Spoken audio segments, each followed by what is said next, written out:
So hello guys, thank you for tuning in. And today I want to teach you or show you how I loop my music.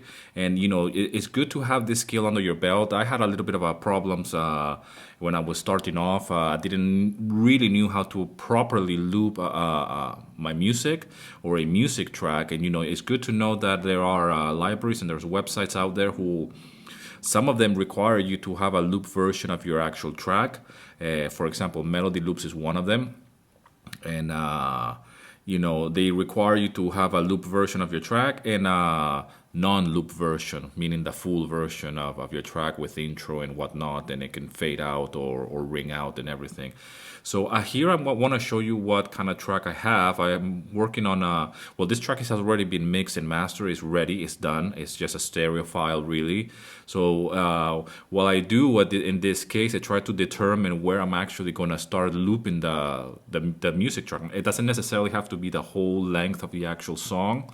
It could be just a section, or it could be it is really up to you. I try to do as much as possible within inside the track. So I just want to play you a little bit so you can get an idea what we're working with today. So let's see how it sounds.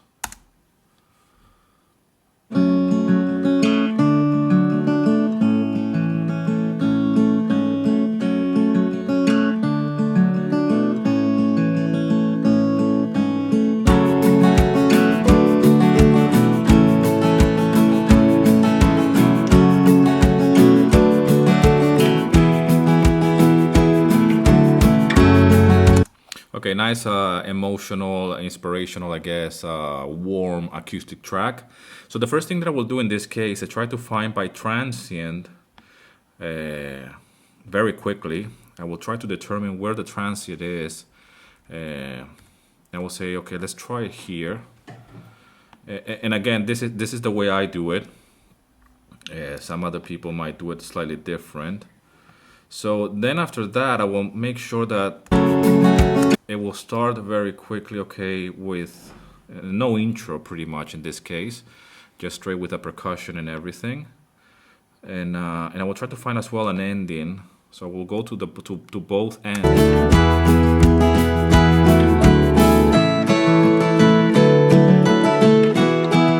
Okay, so maybe around here. So the next thing I will do is try to find the end, again by transient. Let's see, where did it go? Okay. So I will try to find the ending as well.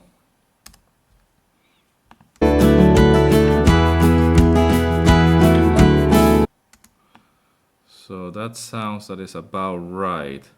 Now this is a ballpark of the actual loop that I want to do, and to get an idea if it's properly looping. And again, this has nothing to do with tempo. I'm not following any particular tempo or anything. You could do that, but I'm not. I'm just the time or the tempo of the actual track does not matter in this case. So what I will do here immediately is just loop it as it is, and get a feel of how does it sound.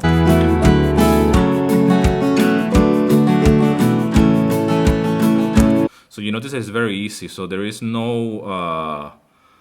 there's no interruption. There's no that's another thing to take in consideration. Look for pops when you're actually looping your music track.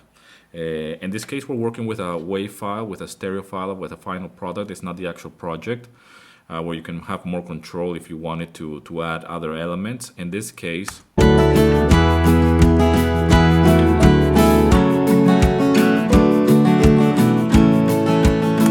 so what I'm doing there is pretty much just repeating the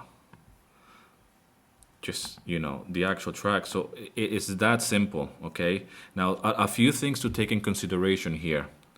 Okay, is look for pops in the beginning and the ending, especially when you're working with transients. Now, if you don't know what transient is, it's actually where the actual waveform it begins to actually make a sound. So it will be like 0.0, and it's either up, it's either positive or negative. So it's just a starting point of the actual waveform. So in this case, this is a pretty easy looping track. Now, what I did pretty much is just the actual intro and the actual finishing is being cut off because I wanted to endlessly loop, to actually be a never-ending loop. This could have been done as well in a very short part of the track. It could have been like halfway through the track. But I like to include as much as possible, and the reason why is because I'm uploading this track, for example, to a site like Melody Loops. The customers as well, they can actually do their own edits, or they can actually cut them, and they can decide as well where they want it. But at the same time, I'm providing them with a big loop of the actual music track. So this could be working with any audiovisual or any media, and in the background it will be enough time. I don't know exactly how much is this, but this looks like it's going to be like a minute and a half or 2-minute music track. So again, the thing to take in consideration is not to have any pops around here and at the end, especially the end. So if we listen to it like this, we can check that it should cut, but it shouldn't have any pop or any audio funny pops that it will be like a crackle or anything.